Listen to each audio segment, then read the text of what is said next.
Hello, everyone, and welcome back to another super cool radio interview. I'm your host, as always, Matthew Thomas. Thank you so much for tuning in.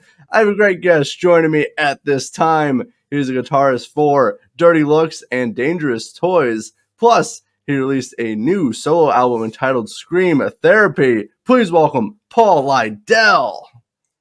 Hey, Matthew, how you doing? Doing good. Thank you so much for hanging out with me. Thanks for having me on. Of course. I know we got quite a bit to discuss. Obviously, everything going on with Dirty Looks and Dangerous Toys, plus your new solo album, Scream Therapy. But before we get to that, I have a fun yet challenging question to kick off this interview. If you could only listen to one genre of music for an entire year, which one would you pick? It would be like old school rock, like kind of late 70s, early 80s rock. That's where like all my influences kind of are coming from. That's what a lot of, like, even the new Scream Therapy album has influences like that. You know, the Ozzy and Black Sabbath and early Van Halen, the early Aerosmith, anything like that, Dio and Rainbow and Deep Purple and that kind of thing. That's my favorite. That's my go-to. Of course, I listen to all different kinds of music, but if, as your question stated, I was only able to listen to one genre, I would say it's just old school hard rock. Oh, very nice. Great pick for that one. Yeah, I was asked that question in a job interview recently, so I decided to incorporate that in my into my podcast interviews now. Oh, interesting. Yeah. Yeah, no, I was like, oh, that's a good question. I'm now going to steal that. All right. So now focusing on you now, obviously, as I said, you have the new album, Scream Therapy. So, like, how was it writing and recording Scream Therapy? The process was actually pretty quick. During the pandemic, I was surprisingly not writing much, which is unusual for me. Usually I write a lot. And then after that lifted, I suddenly got extremely inspired, and a whole bunch of songs started presenting themselves, and that ended up being what ended up being the Scream Therapy album. So there's 12 songs on the album. Oh, right on, definitely. I've had the opportunity to listen to some of it. I really dig it. So for you, like, when did you start like writing the album? Basically a year ago. So it was probably written and recorded primarily in the last year. And I don't know, really happy with the way it turned out, and the band's great. So, Oh no, for sure, definitely a killer album. So like, what parts did you like record? Like, what instruments did you play? Did you have like other players with you for this album? well, I did all the vocals and pretty much all the guitars, and then on drums we have Frank Kriege, fantastic drummer, and then on bass, Joe Giordino is just an amazing monster bass player, and so when those guys put their thing on it, it really all came to a new level. And we also have Lee Young, who plays guitar and sings. Nice. Yeah, definitely a great mix of some awesome players along with yourself as well. You definitely have a lot of great instrument players and vocalists on this album. Thanks. So I'm curious, like for you, like when you're like when you're recording, there we go. Your solo music, like, is it a different like mindset or process for you compared to like Dirty Looks and Dangerous Toys? Uh, yeah, quite a bit. In that this in this situation, like all of the decisions of what would be kept and what would be not used, were basically up to me in putting all the songs together. So in that sense, it's a little bit different. Um, but in other ways, it was the same in that there's a collaboration with getting the drums and the bass together with it too. No, right, no, right. It's really cool. Obviously it's obviously a little bit different for you with your solo stuff because you have like complete control over like how it's going to sound and what the direction you want to go to. Obviously, with the other bands, it's more of a a little bit of collaboration of like Right, and I also working together. produced this one, as I've produced other albums in the past, but like say Dangerous Toys and Dirty Looks, I wasn't producing that. I gotcha. So, have you produced your other solo material as well, correct? Yeah, I've produced other albums in the past. Oh no, right on, right on. So I'm curious. So the name Scream Therapy, I love it because it sounds so cool and catchy. So how'd you come up with that? Uh, that was the song Scream Therapy, which was talking about just the need to let it out and to make yourself feel better by just screaming and shouting. That as that song was coming together, it was like, wow, well, that's really what this whole thing is about, isn't it? It's all about because the songs are all kind of cathartic in that just writing, and it was just all these things that just needed to come out, right? So that song kind of seemed to sum up that whole thing, and I'm like, well, that's got to be the name of the band. It's Paul Lidell's Scream Therapy. That's what it is. So that's what we call it. Oh no, right on. I really like it, and I love the title track, "Screen Therapy" as well, because again, it's very catchy. It's got a great guitar riff on it as well, and I just thought it just matched, the name with the song, just so well.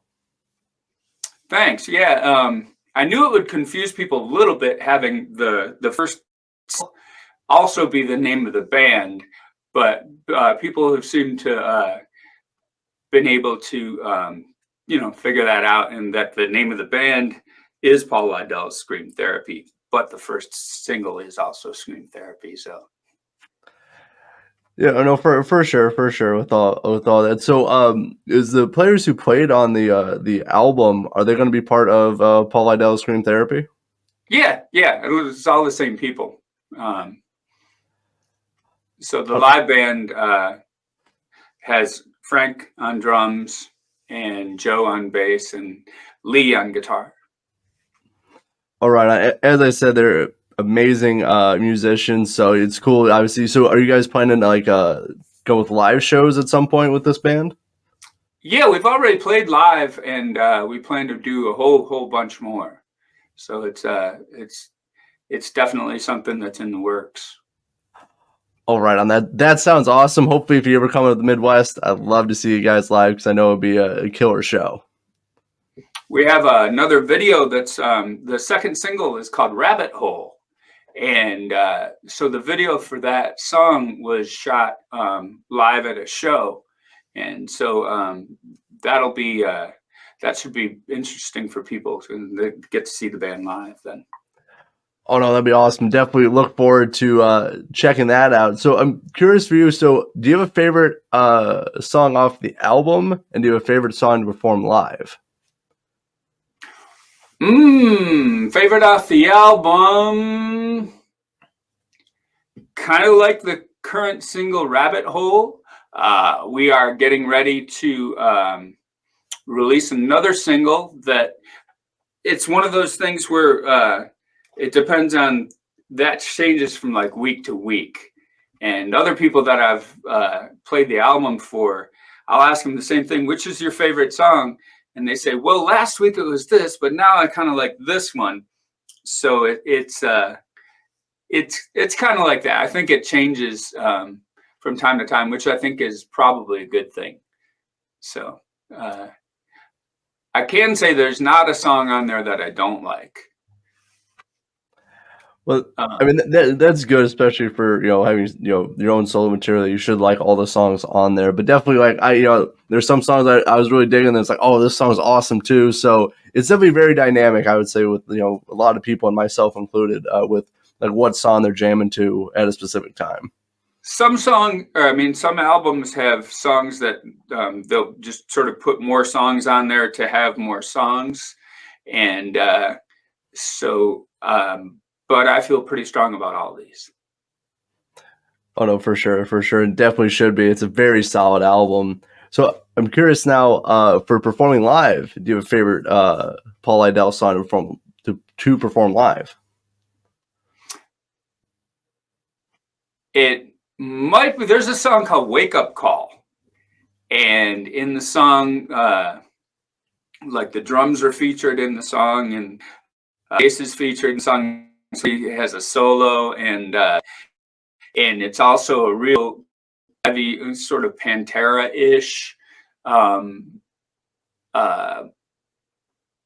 Megadeth maybe. So it's heavier, on the heavier side, and it's just a blast to rock out and play that one live, if I had to pick one. All right, I know, definitely awesome song, and yeah, definitely that riff is killer on there. So definitely very cool and a great song as well. So now I do want to talk about switching, if you don't mind, to Dirty Looks and Dangerous Toys for a little bit. Sure. So I'm curious. So like, what are like the future plans for like 2024 for the Dirty Looks and Dangerous Toys? Well, Dangerous Toys is recording new material and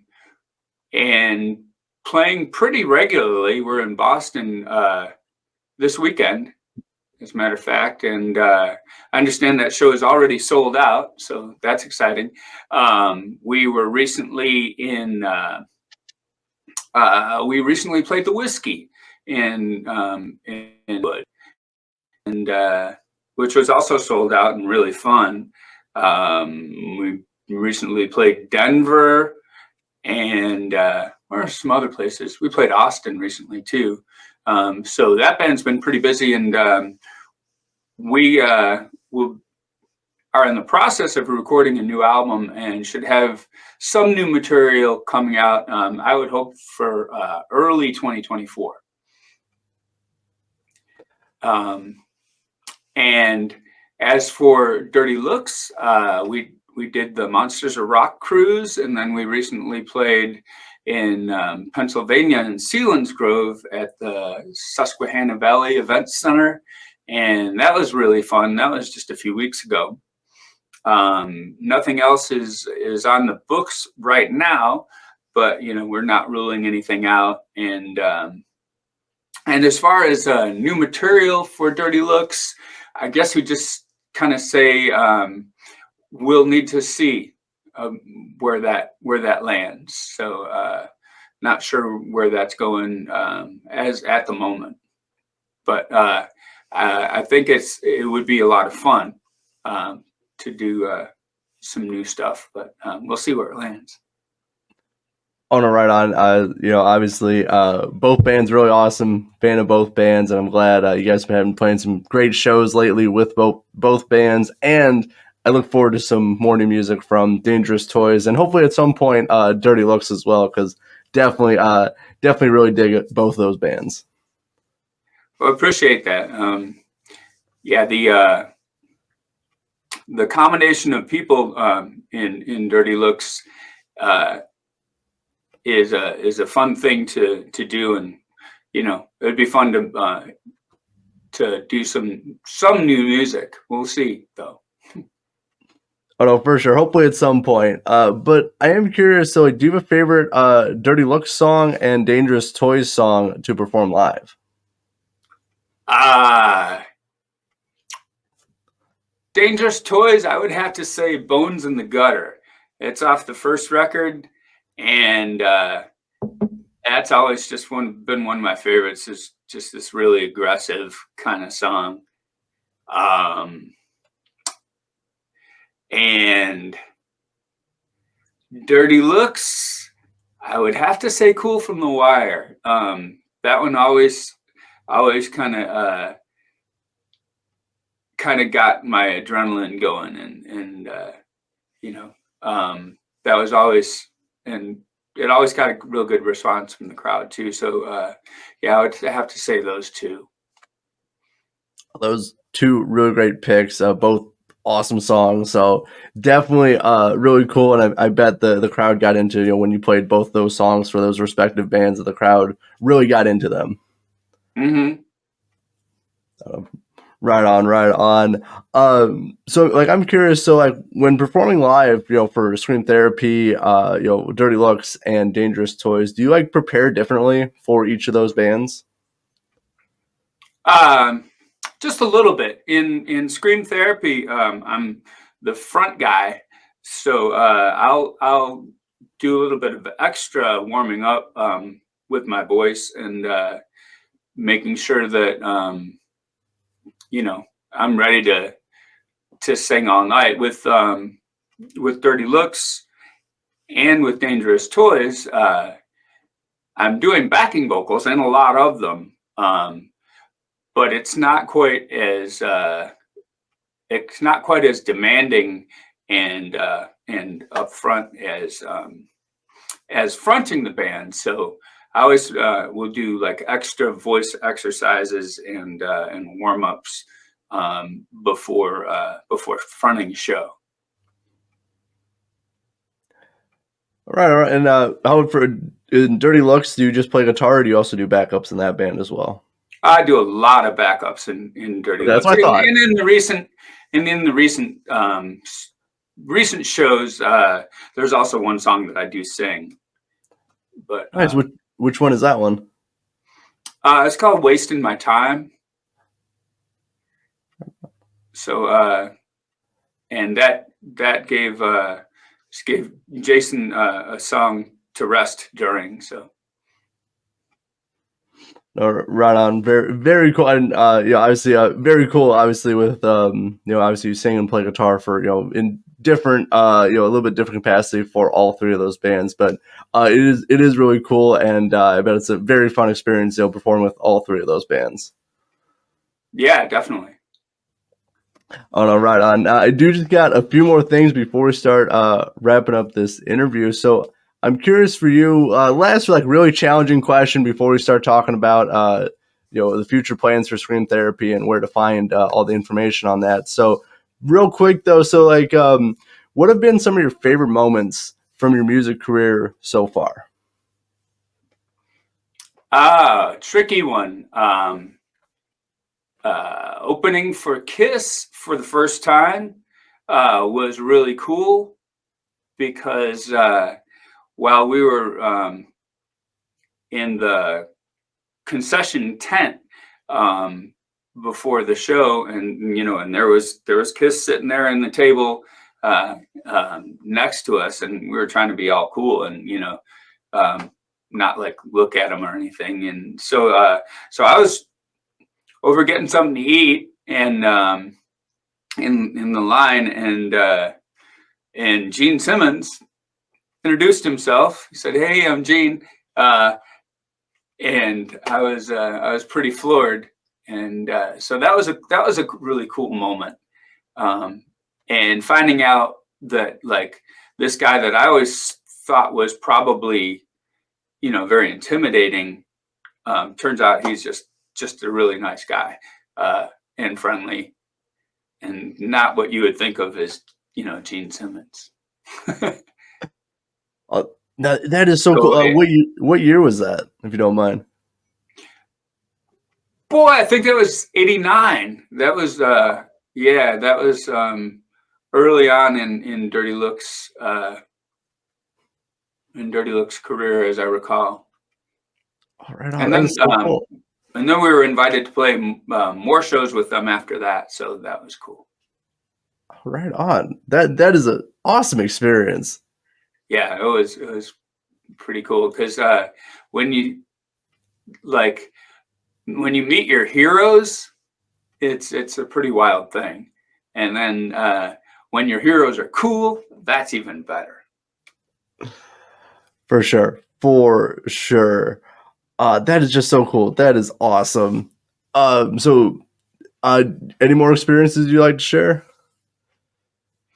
I mean, there's been a lot of those kind of moments. Sharing the stage with Dimebag Darrell was a cool moment. Dangerous Toys was playing, and it was a New Year's Eve night, and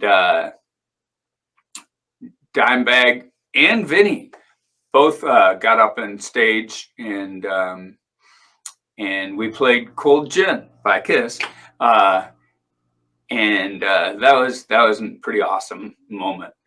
So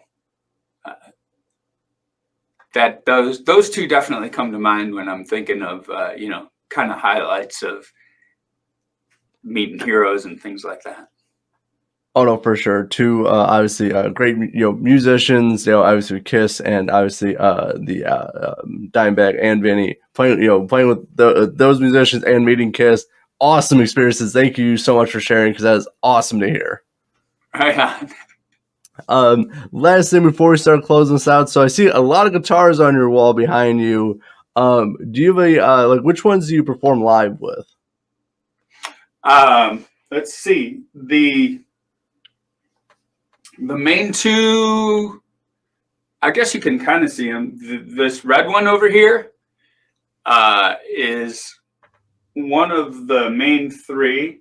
And then there's this white V that also made it into Scream Therapy's logo, because the V is that V. So that would be this guitar. And then I have another guitar that's not in the room at the moment. I have to show you. So this guitar that's been beat to death, right? But Scott from Dangerous Toys, the other guitar player in Dangerous Toys, made this, and my other another one of my guitars that I use all the time. Yeah, so this one definitely I can see, yeah. But the V was that was the only guitar that I used on the Cool from the Wire record, Dirty Looks, way back in 87, I guess. Right on the. So I've had that one for a real long time. All right on. Those look amazing. I love the white V. Looks amazing. I love how that looks. Mm-hmm. Yeah. So those three guitars were the guitars that I used on the Scream Therapy record. Right on. Right on. What are the brands for both of those? Do you know? Yeah. Well, the ones that Scott makes are under the name Ghost Machine. So you can check out Ghost Machine Guitars. He makes amazing guitars. If you go to see Dangerous Toys, every guitar on stage you see, he made it. And then the other guitar is a Dean Flying V, old Dean. I think it's probably like an 82 or so. Nice. They look amazing, and obviously sound amazing as well, because obviously with the music from Scream Therapy are awesome. Yeah. So now, as I'm closing out this interview, so What are the plans for like Scream Therapy moving forward, and where are the best places to find Scream Therapy online? Well, first of all, you can find us at screamtherapyband.com. And from there, there's links to, everything else, all the socials, all the Facebook and Instagram and all that kind of stuff, and YouTube videos and all kinds of things. And so on the website, you can find out all about the band and find links to find any other kind of information that you want to. So screamtherapyband.com would be the place to go.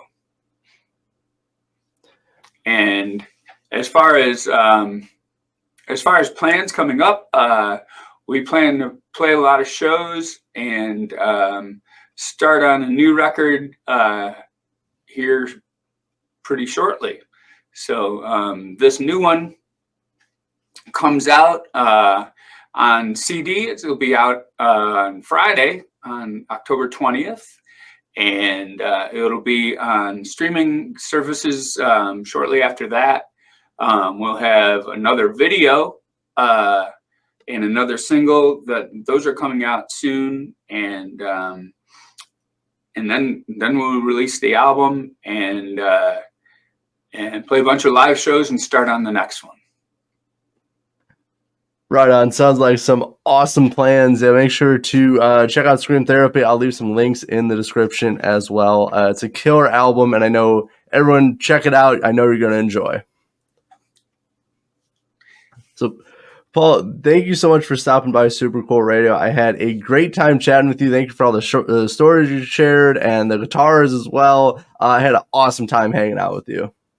Well, thank you very much for having me on your show, and I enjoyed talking with you. Of course. As I said, links will be in the description. Please check them out. But for Paul Lidel, I'm your host always, Matthew Thomas. Thank you so much for watching and listening to Super Cool Radio. And remember, stay frosty.